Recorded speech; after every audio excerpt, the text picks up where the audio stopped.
Bonjour à tous, bienvenue sur Échec et Pédagogie. Salut Laurent. Salut Romu, salut à tous. Alors une petite étude pour bien démarrer la journée, ou pour bien la finir selon les goûts. C'est une composition de Kivi aujourd'hui, donc compositeur peut-être moins connu que certains qu'on a l'habitude de présenter sur cette chaîne. En tout cas, l'étude est très sympa. C'est une étude sur le thème de la lutte fou et cavalier contre pion passé. Et le trait est au blanc et ils doivent gagner, bien sûr. La solution n'est pas forcément triviale, donc prévoyez un peu de temps et un Doliprane pas très loin. Et ensuite, Laurent va vous exposer la solution que vous pourrez comparer avec ce que vous avez trouvé. Oui, étude pas facile à traiter. Alors on comprend très rapidement de quoi il s'agit. Les noirs ont un pion passé en C3 qui est extrêmement menaçant. Il est soutenu indirectement par le pion E4 qui interdit notamment au fou blanc de venir stopper l'avancée de ce pion passé. Et un petit peu comme dans l'étude qu'on vous a présentée la semaine dernière, les blancs ont deux pièces légères, un fou et un cavalier, mais ces deux pièces semblent incapable de rattraper le pion, ou en tout cas pas de façon triviale. Le cavalier notamment est très très éloigné.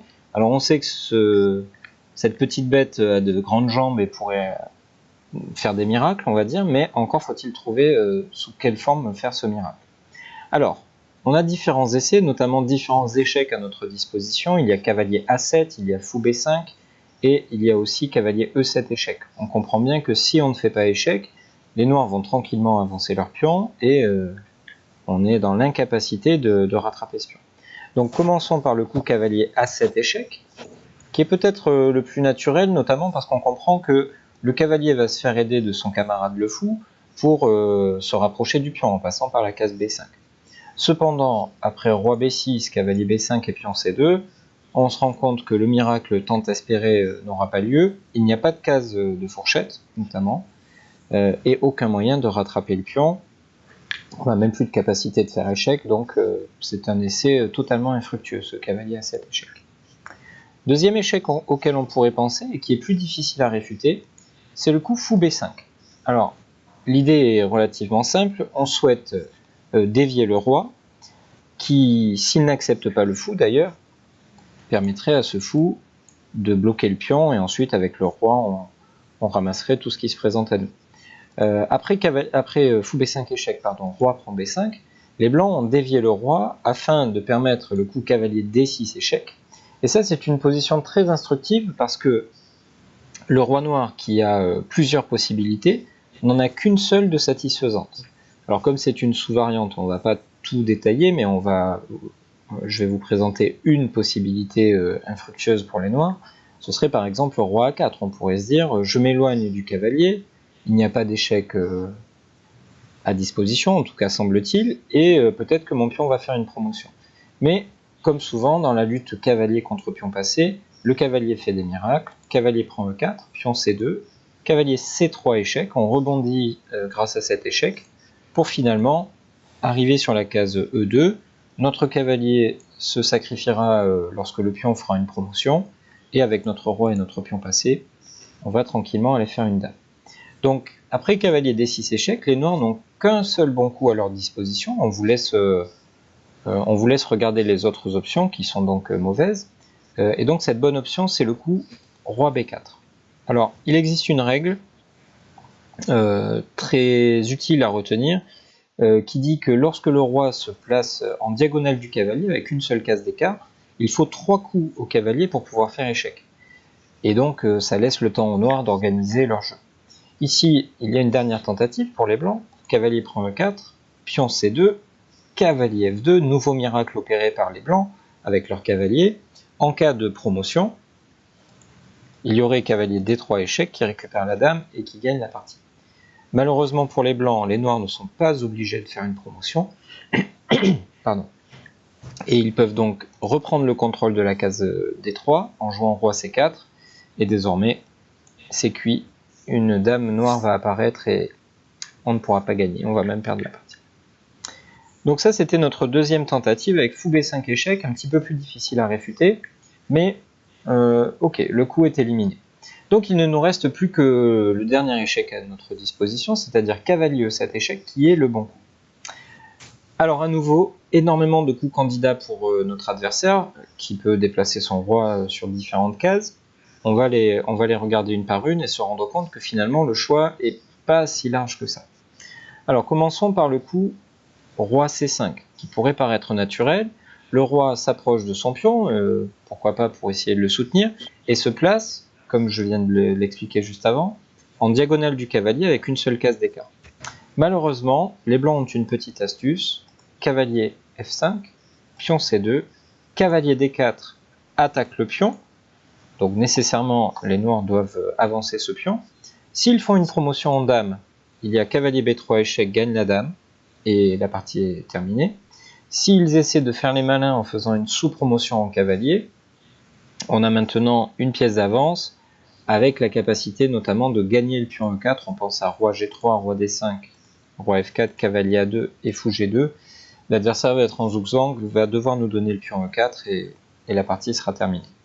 Donc roi C5 n'est pas une bonne idée. Sur roi D6, on va avoir cavalier F5 échec et on gagne la case D4 pour contrôler C2, donc ça c'est relativement simple. Sur roi D7, on aurait, comme on a présenté tout à l'heure, fou B5 échec et le fou qui revient en A4.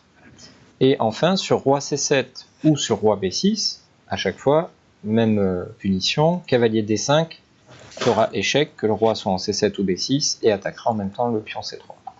Donc on constate que la méthode par élimination nous amène à trouver le seul coup qui fait durer la partie, c'est-à-dire le coup roi B7.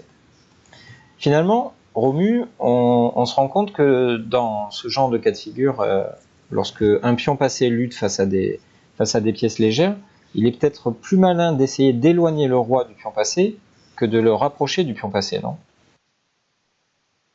Et, les chances de se prendre une fourchette en fait. Et le cavalier est une pièce à plutôt courte portée, donc si on s'éloigne du pion, qu'on fait le grand écart, bah justement le cavalier est pas assez souple et, et a du mal à attaquer le roi pardon, et le pion. Donc c'est vrai que ça, s'il y a une morale de l'histoire, en tout cas des variantes que tu as présentées, c'est vraiment d'essayer d'éloigner le roi du pion pour justement éviter de se prendre une fourchette. Et là, on en a la parfaite illustration avec le coup roi B7, qui est un peu contre-intuitif au premier abord. Ouais. Mais quand on connaît la règle, maintenant, on sait que c'est certainement le coup le plus résistant. Donc après ce roi B7, comment faire ? Le fou ne peut toujours pas se joindre à la lutte contre le pion passé. En tout cas, on ne voit pas comment on pourrait amener notre fou en capacité de contrôler la case C2. Et le cavalier semble un petit peu trop éloigné, sachant que justement, comme tu viens de le dire, le roi s'est éloigné du pion. Donc on va chercher en direction des coups un petit peu surprenants, notamment ceux qui vont faire échec. Il n'y en a pas 50 000, il n'y en a qu'un, c'est le coup fou A6. Alors, qu'est-ce qu'on fait avec ce coup fou A6 ? On espère grandement que le fou va être accepté, tout simplement parce qu'avec le roi sur A6, on constate qu'il existe une case de fourchette sur la case B4, qui permettrait d'attaquer à la fois le roi et la case C2 ou le pion C2. Donc après cavalier D5, toujours la même chose. On attaque le pion pour le forcer à avancer sur une case empoisonnée en quelque sorte, et on réussit à faire notre fourchette. Bien entendu, après fou A6 échec, les noirs ne sont pas obligés d'accepter le fou. S'ils viennent sur les cases C7 ou B6, on a déjà vu tout à l'heure qu'il existait une fourchette en D5 qui ramasse le pion C3. Si la tentative de l'adversaire passe par le coup roi A7, alors on a cavalier C6 échec, et le cavalier, une nouvelle fois, arrive à bloquer le pion. Donc on va appliquer la règle de Romuald de la Bacca, et éloigner le roi au maximum, en essayant de le cacher dans le coin. Alors là, ça devient quasiment impossible, semble-t-il, mais il y a une astuce formidable. Cavalier C6. On pâte le roi noir, on lui dit écoute, puisque tu refuses tous les cadeaux qu'on te propose, on va t'obliger à accepter le prochain cadeau. Évidemment, il n'existe pas d'autre alternative que de jouer pion C2, et maintenant fou B7 échec. Donc les noirs vont enfin accepter un cadeau, tout simplement parce qu'ils n'ont pas le choix et ils sont obligés de le faire. Et après roi prend B7, on a réussi ce qui semblait impossible, c'est-à-dire à créer les conditions pour que le cavalier, en faisant un échec au bon endroit et au bon moment, puisse finalement rattraper le pion. Et voilà, CQFD, le pion n'arrive pas à faire une promotion dans cette position. Très joli. Ouais, et très instructif aussi, puisqu'il y a quand même pas mal de petites règles qui peuvent être utiles en pratique, notamment dans les parties. C'est aussi pour cela qu'on essaie de choisir des études qui, au-delà de leur beauté, peuvent nous apporter quelque chose au niveau pratique. Et là, toutes ces petites règles que tu as magnifiquement énoncées nous ont, je pense, nous seront utiles dans nos propres parties. Donc, merci Laurent pour cette belle présentation. On espère que cette vidéo vous aura plu et intéressé. Si c'est le cas, n'hésitez pas à la liker, à la partager autour de vous, à la commenter également. Faites-nous vos retours et présentez-nous les variantes que vous avez éventuellement calculées ou posez-nous tout simplement des questions que l'on n'aurait peut-être pas traitées dans notre présentation. Et bien évidemment, on vous donne rendez-vous très bientôt pour de nouvelles vidéos qui, on l'espère, vous plairont tout autant que celle-là. Au revoir. À bientôt.